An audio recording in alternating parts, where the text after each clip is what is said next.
அனைவருக்கும் வணக்கம். கடகராசிக்காரர்களுக்கு முதலும் முடிவுமாக இருக்கக்கூடிய சூரியனும் ஆட்சி பலம் பெற்று சஞ்சரிக்கக்கூடிய சனியும் இணைந்து எழுதிய தலைவிதியாக எவையெல்லாம் அமைந்துள்ளன, கடகராசிக்காரர்களுக்கு இவை நடந்தே தீரும், தடுக்க முடியாது என்று இருக்கக்கூடிய நிகழ்வுகளாக எவையெல்லாம் அமைந்துள்ளன என்பதை சற்று விரிவாக பார்க்கலாம் வாங்க. கடகராசிக்காரர்களை பொறுத்த வரைக்கும் நிச்சயமாக சூரியனும் சனியும் இணைந்து எழுதக்கூடிய தலைவிதி என்பது அவ்வளவு சாதகமான சிறந்த நன்மையை தரக்கூடிய அமைப்பு இல்லை என்பதை தெளிவாகவும் துல்லியமாகவும் உறுதிப்படுத்துகின்றன. ஏனென்றால் இரண்டு கிரக நிலைகளுமே மிகவும் நன்மை தர இயலாத ஒரு அமைப்பான அஷ்டமஸ்தானத்தில் சஞ்சரிப்பது சாதகமற்ற ஒரு சூழ்நிலையாக தான் பார்க்கப்படுகிறது. ஏனென்றால் முதலும் முடிவுமாக இருக்கக்கூடிய சூரியன் சப்தமஸ்தானத்தில் இருந்து அஷ்டமஸ்தானத்தில் நுழைந்து அவரது மைந்தனாக இருக்கக்கூடிய ஆட்சி பலம் பெற்ற சனியுடன் இணைந்து அஷ்டமத்தில் சஞ்சரிப்பதால் கூடுதல் கவனமும் விழிப்புணர்வும் நிச்சயமாக தேவைப்படுகிறது. இந்த தருணத்தில் வித்யாகாரகராக இருக்கக்கூடிய புதனும் அஷ்டமத்தில் வீற்றிருக்க போகிறாருங்க. அது மட்டுமல்லாது சுக்கிரனும் மிக விரைவில் அஷ்டமத்திற்குள் நுழைய இருக்கிறார். எனவே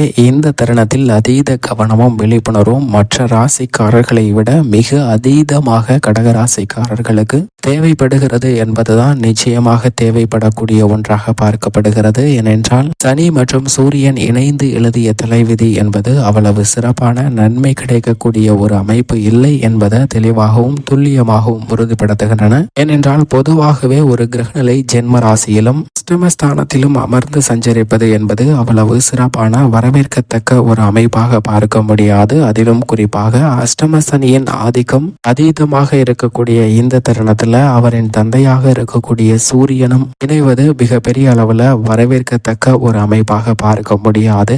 ஏனென்றால் ராசியின் அதிபதியான சந்திரனின் பார்வையில் சூரியன் நட்பு கிரகமாக இருக்கிறார், ஆனால் சனி சமகிரகமாக இருக்கிறாருங்க. இந்த இரண்டு கிரகநிலைகளின் இணைவு என்பது பொதுவாகவே வரவேற்கத்தக்க ஒரு அமைப்பாக பார்க்க முடியாது. ஏனென்றால் சூரியனும் சனியும் பகை கிரகமாக பார்க்கப்படுகின்றன. இந்த இரண்டு கிரகநிலைகளும் ஒரே இடத்தில் சஞ்சரிப்பது சற்று சாமதமற்ற சாதகமற்ற சில சிரமங்களை ஏற்படுத்தி கொடுக்கக்கூடிய ஒரு அமைப்பாக தான் பார்க்கப்படுகிறது. அதிலும் குறிப்பாக இந்த தருணத்தில் அஷ்டமத்தில் வீற்றிருப்பது என்பது நிச்சயமாக கடகராசிக்காரர்களுக்கு சற்று சாதகமற்ற ஒரு தருணமாக தான் அமைகிறது என்பதை தெளிவாகவும் துல்லியமாகவும் எடுத்து காட்டுகிறது. ஏனென்றால் கடகராசிக்காரர்களுக்கு 2ஆம் இடத்தின் அதிபதியாக இருக்கிறாருங்க சூரியன். அப்படிப்பட்டவர் அஷ்டமஸ்தானத்தில் நுழைவதால் இந்த தருணத்தில் சில வேளைகள்ல அலைச்சல் அதிகரிக்கலாங்க. கடுமையாக சிரமத்தை சந்திப்பதற்கான வாய்ப்பு நிச்சயமாக ஏற்படுவதற்கான ஒரு சூழ்நிலை சூரியனின் அமைப்பு காரணமாக இருக்கிறது. சூரியனின் நட்பு கிரகமாக இருக்கக்கூடிய புதன் மற்றும் சுக்கிரன் உள்ளிட்ட கிரகநிலைகள் இணைந்து சஞ்சரித்தாலும் கூட அஷ்டமஸ்தானம் என்பதால் நிச்சயமாக கடகராசிக்காரர்களுக்கு பல்வேறு விஷயங்கள்ல கவலையும் மனதில் தேவையில்லாத குழப்பமும் எழுவதற்கான வாய்ப்பு நிச்சயமாக இருக்கிறது. எனவே அதீத விழிப்புணர்வுடன் செயல்பட வேண்டிய ஒரு தருணமாக பார்க்கப்படக்கூடிய வேண்டிய ஒரு சமயமாக உள்ளது. எனவேதான் இந்த தருணத்தில் சூரியன் அஷ்டமத்தில் இருப்பதால் உடல்நல சார்ந்த தொல்லைகளையும் சந்திப்பதற்கான வாய்ப்பு உள்ளது. எனவே உடல்நல ஆரோக்கியத்தில் கூடுதல் கவனம் தேவை. அதிலும் குறிப்பாக உணவு பழக்க வழக்கத்தில் கடகராசிக்காரர்கள் அதீத கவனத்துடன் செயல்பட வேண்டிய ஒரு தருணமாக அமைகிறது என்பதை தெளிவாக உறுதிப்படுத்துகிறாருங்க. அது மட்டுமல்லாது உத்தியோக ரீதியாக அவசரப்பட்டு மிக முக்கிய முடிவுகளை எடுக்க வேண்டாம். தொழில்துறை ரீதியாகவும் புதிய முதலீடுகளை மிக பெரிய அளவுல அகலக்கால் வைப்பது போன்ற நிகழ்வுகளை தவிர்ப்பது நிச்சயமாக கடகராசிக்காரர்களுக்கு நல்ல பலனை ஏற்படுத்தி கொடுக்கும். இல்லை என்றால் சில தடைகளையும் தாமதத்தையும் சந்திப்பதற்கான வாய்ப்பு உள்ளது. அது மட்டுமல்லாது 7 மற்றும் 8ஆம் இடத்தின் அதிபதியாக இருக்கிறார் சனி. அப்படிப்பட்டவர் அஷ்டமஸ்தானம் ஆகிய 8ஆம் இடத்தில் ஆட்சி பலம் பெற்று சஞ்சரிப்பது நிச்சயமாக அஷ்டமாதிபதியாக இருந்தாலும் கூட இந்த தருணத்தில் சனி அஷ்டமஸ்தானத்தில் வீற்றிருப்பது என்பது அவ்வளவு சிறப்பான நன்மை தரக்கூடிய அமைப்பு இல்லை என்பதை தான் தெளிவாகவும் துல்லியமாகவும் உறுதிப்படுத்துகிறாருங்க. அதே சமயம் இந்த தருணத்தில் நிழல் கிரகமாக இருக்கக்கூடிய ராகு கேது மட்டும்தான் மிக பெரிய அளவில் பார்க்க உறுதுணையாக இருக்கின்றன. அதிலும் குறிப்பாக ராசியின் ராஜயோகாதிபதியாக இருக்கக்கூடிய குருவும் 10ல் தான் இருக்கிறார். எனவே அதீத கவனம் இன்னும் சில மாதங்களுக்கு நிச்சயமாக கடகராசிக்காரர்களுக்கு தேவை என்பதை சனியும் சூரியனும் இணைந்து எழுதக்கூடிய தலைவிதியானது உறுதிப்படுத்துகிறது. அது மட்டுமல்லாது சனியின் சிறப்பு பார்வையானது இந்த தருணத்தில் கடகராசிக்காரர்களுக்கு 2, 5, 10 ஆகிய இடங்கள்ல கிடைக்கிறதுங்க. தனஸ்தானம், பூர்வ புண்ணியஸ்தானம் மற்றும் ஜீவனஸ்தானத்தை சனி பார்க்கிறாருங்க. சனி பகவானுடைய பார்வையால் இந்த இடங்கள்ல அதிரடியான மாற்றங்கள் ஏற்படுவதற்கான வாய்ப்பு நிச்சயமாக கிடைக்க இருக்கிறது. அதிலும் 7ஆம் பார்வையாக 2ஆம் இடமாகிய தனஸ்தானம், குடும்பஸ்தானம், வாக்குஸ்தானத்தை பார்க்கிறாருங்க. சனி தனஸ்தானத்தை பார்க்கக்கூடிய இந்த தருணத்தில் நிச்சயமாக பொருளாதார ரீதியாக மிக பெரிய அளவுல சிக்கல்கள் ஏற்படாது. சின்ன சின்ன சிரமங்கள் இருக்கலாம், ஆனால் மிக பெரிய அளவுல பொருளாதார ரீதியான பாதிப்புகள் இல்லை. ஆனால் அதே சமயம் குடும்ப ரீதியாக உறவுகளை கையாளுவதில் அதீத சிக்கலை சந்திப்பதற்கான வாய்ப்பு உள்ளது.